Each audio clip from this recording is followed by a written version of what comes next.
An Enquiry Concerning Human Understanding is a philosophical work by David Hume, first published in 1748.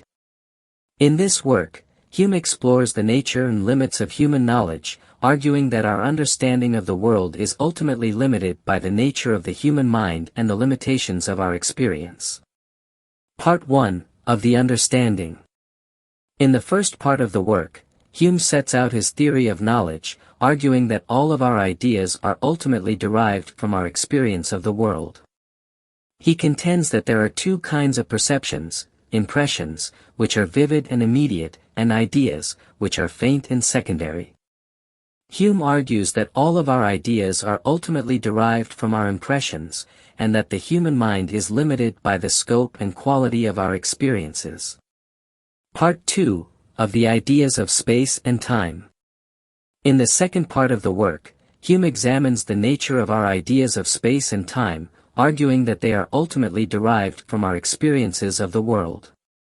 He contends that our idea of space is derived from our experience of objects existing in a particular location, and that our idea of time is derived from our experience of events occurring in a particular sequence.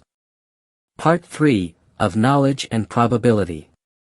In the third part of the work, Hume explores the nature of knowledge and probability, arguing that our beliefs about the world are ultimately based on our experience and our expectations about the future.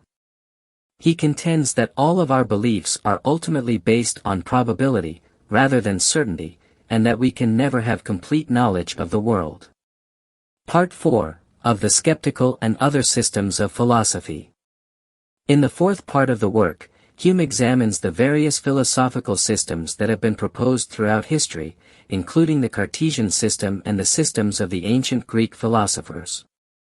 He argues that all of these systems are ultimately flawed, and that the limits of human knowledge make it impossible to construct a comprehensive and reliable system of philosophy. Part 5, of the Immateriality of the Soul. In the final part of the work, Hume explores the question of the immateriality of the soul, arguing that there is no empirical evidence to support the idea of an immortal soul. He contends that our beliefs about the soul are ultimately based on superstition and religious belief, rather than reason and empirical evidence. Overall, An Enquiry Concerning Human Understanding is a seminal work in the history of philosophy, challenging many of the traditional assumptions about the nature and limits of human knowledge. Hume's emphasis on the role of experience in shaping our beliefs has had a profound influence on subsequent philosophical and scientific thought, and his ideas continue to be debated and discussed by scholars to this day.